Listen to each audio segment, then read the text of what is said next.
Hello everyone, and welcome to our LakePoint Kids online family experience. I'm Ms. Rachel, and I'm glad you're joining me today. In fact, I'm so glad that I made a special poem for the occasion. I am so happy you are here today. My heart is glad and I say hooray! Get comfy on your couch or chair with mom or dad beside you there. Thank you, thank you, thank you. It's an original, wrote it myself. Really? It was that good?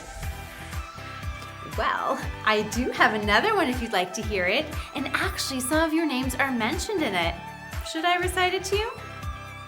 Okay, I think we need to set the tone a bit first though. Pastor Ethan, music please. Balloons are floating way up high, soaring through the bright blue sky, for all our friends born in July. It's a long list, I won't lie. Lincoln and Michaela and Peyton, Madison and Reese and Grayson, and of course, Evan and dear Kaylin. Have a wonderful birthday celebration. Thank you, thank you, thank you. I'm glad you enjoyed that. You know, I was going to keep this a secret, but I can't keep it in any longer. I sent some of my poetry away to see about being published. I'm so excited. Just think my poetry could be in books and magazines for millions to see. I could be famous. You know, writing poetry is no easy thing. Sometimes it takes me hours, even days to get the wording just right. You have to be disciplined and hardworking and focused. Focused. Focused. Why does that word ring a bell? Focused. Oh my goodness, yes, our lesson for today. I'm sorry, I guess I got a little carried away with my poetry. Okay, yes, focus. Well, focus is important in lots of ways. We've talked about a lot these past few weeks, remember? We use focus with our eyes, we use focus with our minds, but we also use focus with our relationship with God. How? Well, when you focus on what you do know about God, which, by the way, is a whole heap of things, you can trust what He says is true about the things you can see or don't really know or understand quite yet. Doing that, believing in what you can see by trusting in what you can see, is faith. Let's review our definition of faith together. Faith is trusting in what you can see because of what you can see. I'll count to 3 and we'll say it together. 1, 2, 3. Faith is trusting in what you can't see because of what you can see. And there are lots of ways to see God. Can you think of some? Take a few seconds right now to think of ways where you can see God.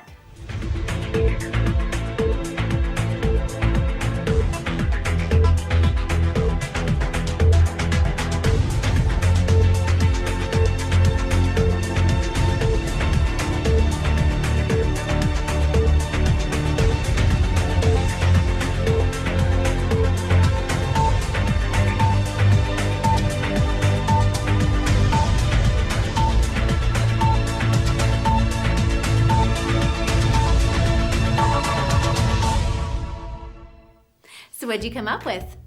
Well, maybe you mentioned our world and the creation God made. I mean, you can see Him and His creative side through that. Or it could be you said the Bible, where you can see and learn His truth. Perhaps another idea you came up with was through other people. God likes to show His love through other people sometimes, so we can sense and see the love in a very real way. I bet you came up with some great ideas. And while we don't have time to list them all right now, we can agree that there are lots of things we can see and understand about God. And when we look at that, it's easier to trust God with what we don't see or understand yet, and that's called faith. And that word faith comes up a lot in the Bible, including in our memory verse of the month. It's found in a book in the New Testament, which is actually a letter written to a group of believers. Is that sounding familiar? The book is called Ephesians, and it's written to people in Ephesus. Now, do you remember who wrote the book? Well, this person's name has 4 letters. Can you think of any names with 4 letters? Well, I can think of lots. In fact, some of you have names with 4 letters, like Ayla, Evan, Gabe, Isla, Josh, Mila, Nev, Shay, and Zeph. But none of those are the right names. Can you remember what name it is? It's Paul. And now Shannon is going to come and share with you a couple little tidbits about Ephesus and Paul's time there. Hello, friends! Did you know that before Paul began preaching about Jesus in Ephesus, many people there worshipped and prayed to idols, fake gods, and even silver statues? It's true.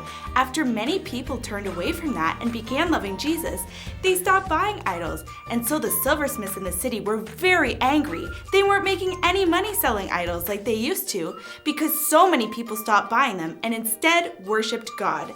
And so they blamed Paul. They were so angry that they had Paul arrested and kicked out of the city. Though I'm sure Paul was sad to leave, he realized it gave him another opportunity to spread the love and share the truth of Jesus to many people in places like Macedonia and Greece. But he didn't forget his friends in Ephesus. That's why, years later, he writes a letter to them, and this is one of the things he said. God's grace has saved you because of your faith in Christ. Your salvation doesn't come from anything you do. It is God's gift. Ephesians 2:8 nerve. When it's talking about grace, it means something good for you didn't earn or even deserve. And the word salvation means saving you from sin. So basically, what the verse is saying is that when we have faith in Jesus, God gives us His forgiveness, something we didn't deserve or even earn. It is a gift from God. Okay, now it's time to rehearse the verse.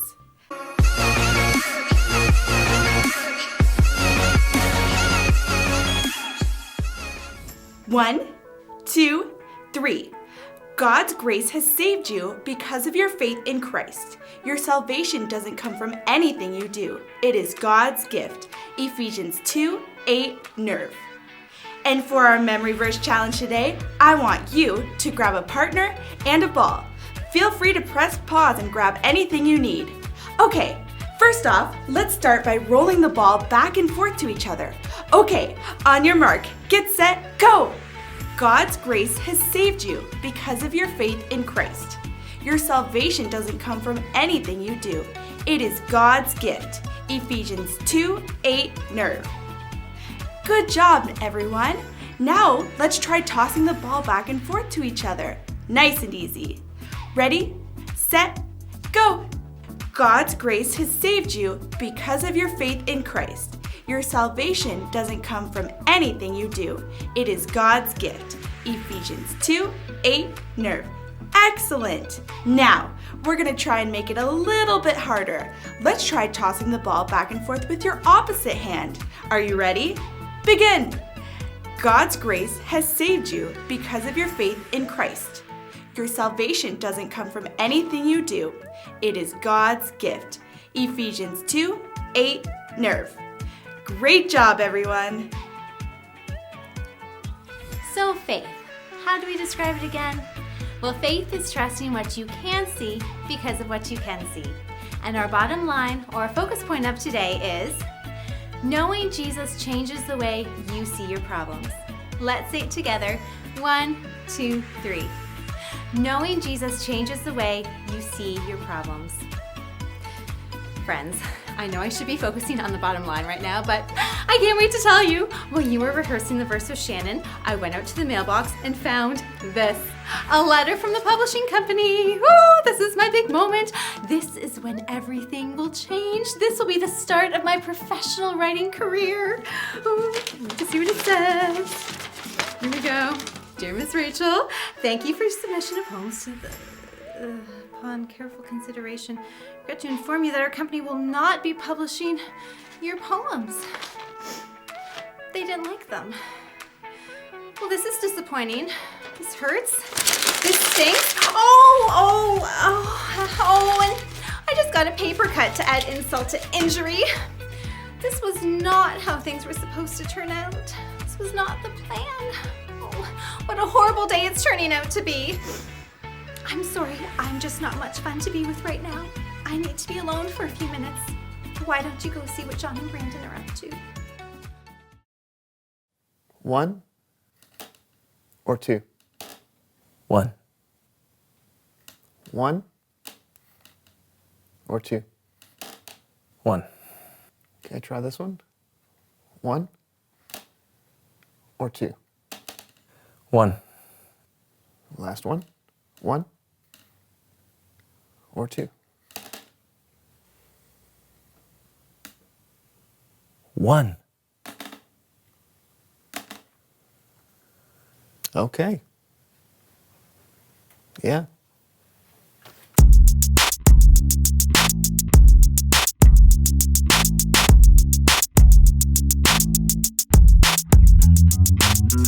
Oh, hello everyone, I'm Brandon. Oh yeah, I'm John. And welcome to The So-and-So Show. We have an incredible show for you today, I think. I think it might be one of the best shows ever. It's the best show. An epic Bible story, lots of fun and hilarious antics. Plus, I don't know what you're doing. got new glasses. Oh. See, look at them. Oh, what? Man, every time. Why did you... Show's going well so far. No, this is not a problem. Let me just, I'm just gonna, All right. just gonna get those, all right? Okay, well, they're not over there. Where? Where do they go? You threw them in front of you. Oh, sorry. Okay, well, I'm coming back over here. My old prescription, it gets old. That's why they call it an old prescription, right? Yeah. And every now and then you got to get a new one so that you can focus a wee bit more. Right there. Where? Look where I'm pointing. I can't. I'm sorry. They're on the ground. Oh, I gotta look Do you down. need me to help you? No. Hold on. I found him.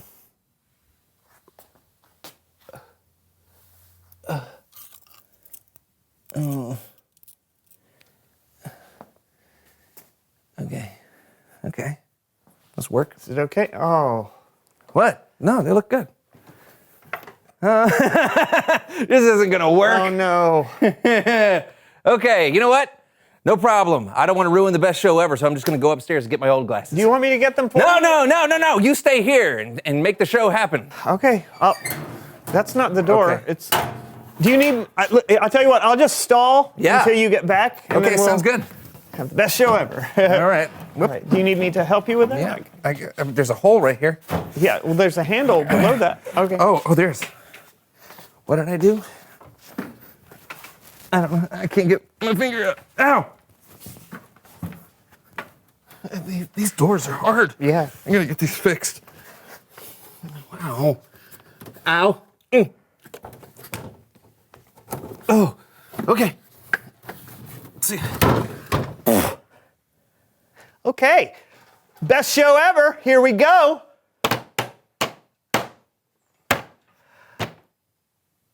I know. Everyone likes poetry, right? Here's a new segment I call Haikus with Brandon.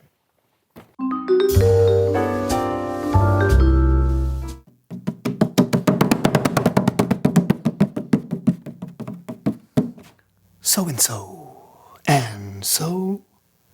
One too many so's for show. 2 will do, 3, no.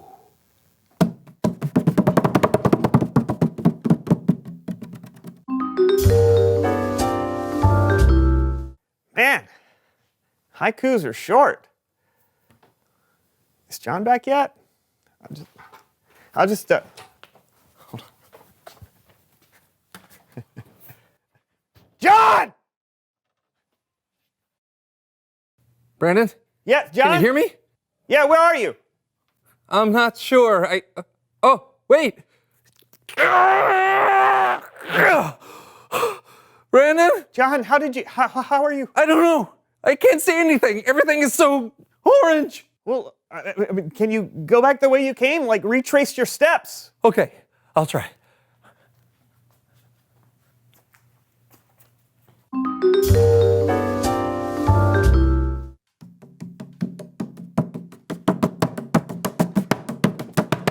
Oh, where could John be? Lost in a world of orange? Or a world of orange?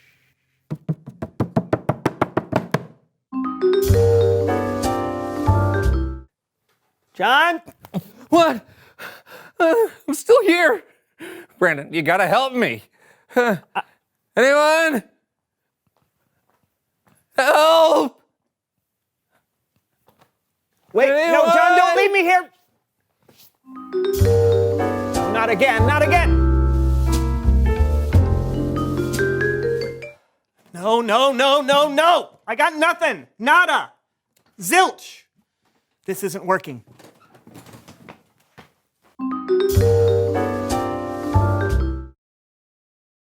I do? What do I do? What do I do?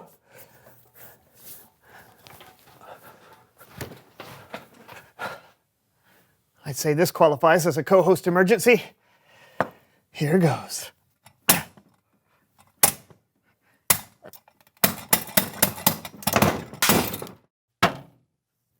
That was fast.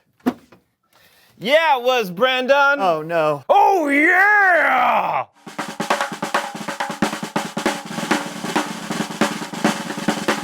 Well, howdy doody, everyone.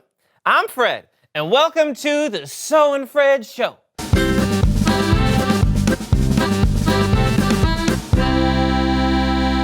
And this is my co-host, Brandon. Brandon, right. Hi. Brandon, exactly. I can't believe you're my emergency co-host. Please welcome, howdy doody, someone who knows stuff. We don't have a guest today. What are you talking about? Ah, Brandon, friendly banter. Friendly banter. Friendly banter. Oh, boy. Laugh authentically. Ah! Oh, Brandon, that was a good one. Who's up for some more haikus? Ask a question. Make direct eye contact, making your co-host believe that you are actively listening. Fred? Yes, howdy doody. Yes. What are you doing? Oh! I just put into practice all the things I learned on my online class. Hosting for the internets. John! Huh? Whoa! Howdy doody. Please welcome someone who knows stuff. What is happening? Who are you? And tell us what you know, John. Is that Fred? Yes, me, Fred. I'm here with Brandon. How'd you get up there? Hey, John, I really could use you back here right now. You broke the glass, didn't you? I didn't know what else to do. I had no. Wait, no. It's Bible story time with Kellen.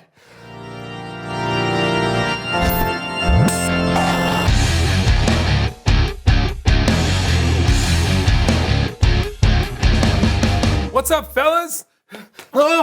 Hey, what are you doing here? Oh, Kellen and I'm happy to see you. Thanks, but why are you... Who are you? What do you know? Fred? You broke the glass, didn't you? It was an emergency. That's a good one, Kelster. Kellen. Fred. And this is Brandon. He's my Brandon. best friend. Thank you, Brandon. Help us, Kellen. This is a disaster. Actually, this works out great. Huh? Yeah, one of the So-and-So show players called in sick, and it's a pretty epic sea voyage story, so we're gonna need all hands on deck, so to speak. The so-and-so show players? Yeah, do you think you can fill in for us? Can I? Yeah.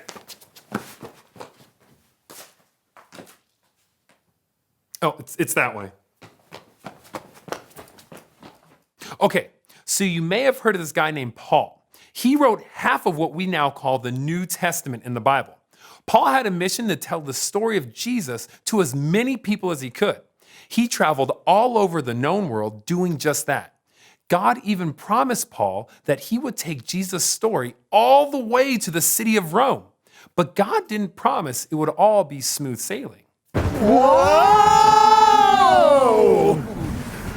Whoa!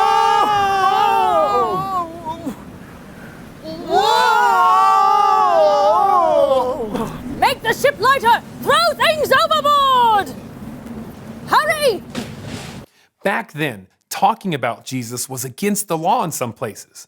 So Paul was actually in prison when it was decided his case would be tried in Rome.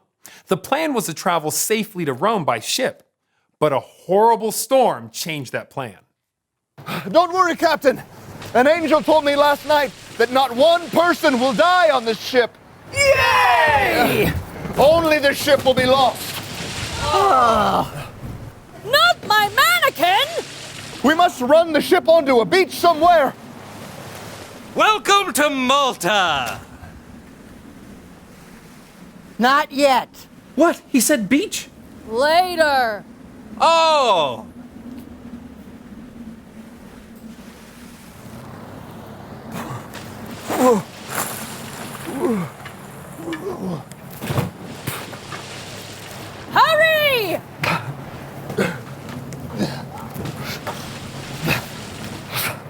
The storm lasted for weeks. The crew was frightened and hungry. They had wondered if Paul had been right about everyone being safe. But then, just when they were about to lose hope, Land ho, Captain! Where? There! We've run aground on a beach! Welcome to Malta! No! The ship's breaking apart! Swim for it! Oh,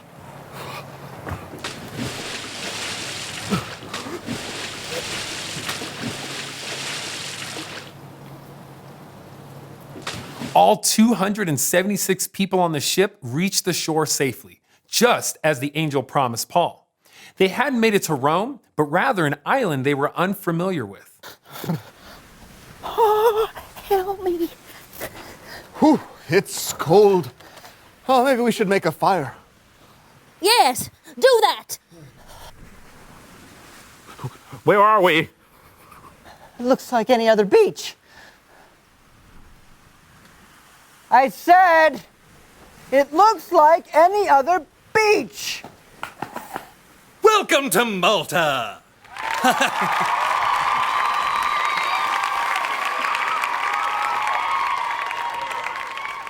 So, yeah, their ship crashed on the island of Malta, and the villagers of Malta were very kind to their unexpected visitors.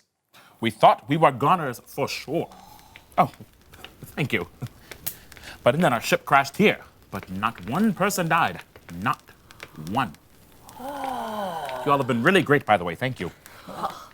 Okay. Here we go.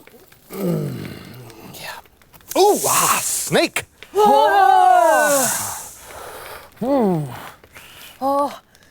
Daddy must be a murderer! He escaped the ship, but the God of justice won't let him live. Ouchie. He will surely swallow up. He will surely fall dead. Ooh, look, marshmallows. Can I? Thank you.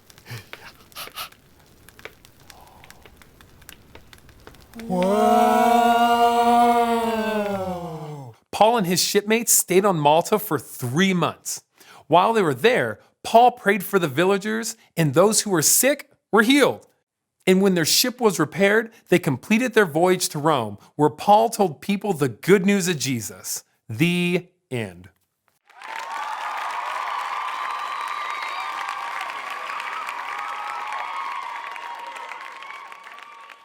Great story, Kellen. Yeah, it's wild, right? Storms and shipwrecks and snake bites. Talk about things not going according to plan, huh? Maybe not Paul's plan, sure, but it looks like God was in control the whole time. Oh, yeah. If it weren't for the bad things that happened, everyone may have missed out on the good things that happened on Malta. Plus, it wouldn't have been as good of a story. Hey, you're back. Yeah, the so-and-so show players showed me a shortcut. Turns out they're not so bad. Oh, yeah, they're amazing. Yeah, let's not overdo it. Thanks for letting me visit, Kellen. Listen, I know the show didn't go the way you expected, but I think it turned out great. God has a way sometimes of making something good come out of something that seems bad. You just need to remember to focus on Him instead of whatever's happening. Yeah, wow, that's great. Thanks, Kellen. No doubt. I'll see you next time. Later. See you, Kellen.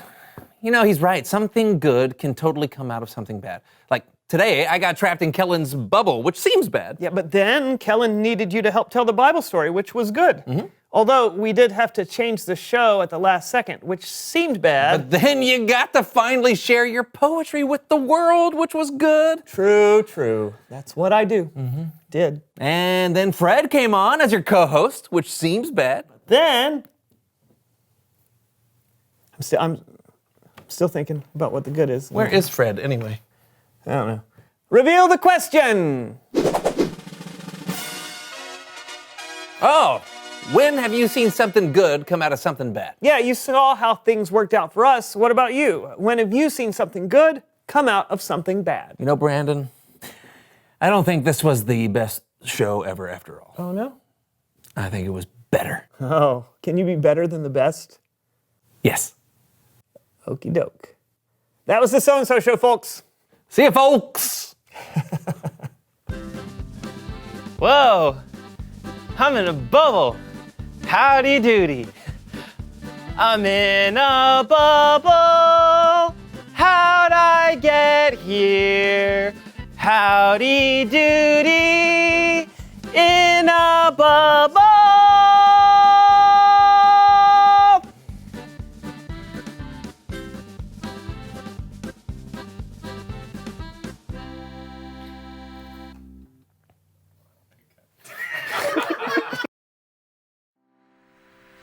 Wow, talk about some perspective. Suddenly my problems don't seem so bad. I mean, Paul's travels were crazy. From going from place to place to place, then to 14 days caught up in a storm, to a shipwreck, and then a snake bite. Oh, Paul faced so many problems along his journey. And you know what? We all face problems in our lives, don't we? It may not be a shipwreck or a rejection letter, but it could be getting sick, losing a pet, struggling in math, or a whole bunch of other things. But when we look at Paul, he didn't focus on his problems. Rather, he focused on God and chose to trust him. He trusted God's plan, even though I'm sure he would have rather done without the shipwreck and the snake bite and so on. But Paul trusted God enough that it didn't matter if God took those problems away from him or not, or if God fixed things the way Paul hoped he would or not, because Paul trusted God 100%, regardless of what was happening. And we can trust God's plan too. Even though we can't often control the problems we face, we can choose how we will react to them. Will we freak out and take it out on others or blame God? Or will we trust God, keeping a good attitude, treating those around us kindly, and praying for strength and wisdom? You know, sometimes doing that can feel hard, but when we focus on the truth that God is with us always, that He loves us, and that He has a plan, it can take the focus off of our problems and onto Him and His promises. And when we do that, it allows us to look at our problems differently, and suddenly they don't seem as big or as scary or as difficult. You know, it's just one rejection letter, and I'm not going to let it stop me. I'm still going to keep writing because I like to write, and maybe I'll try sending my poems to another publisher. I mean, it can take a long time to get published. It even took Dr. Seuss 27 times. Or maybe I'll just be happy to share my poems with my friends. Remember, you can trust God no matter what, through every happy thing and every really hard thing, because knowing Jesus changes the way you see your problems. Remember, He's got this. It's time to bring it home now with our small group time, so along with your parent, listen to today's instructions.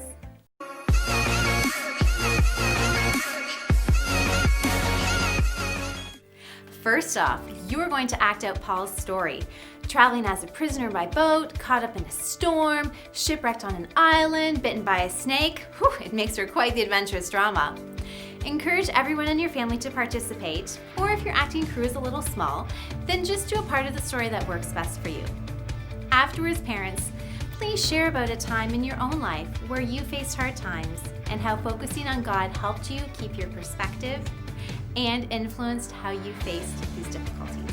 Now press pause, complete the activity, and come back for the second set of instructions.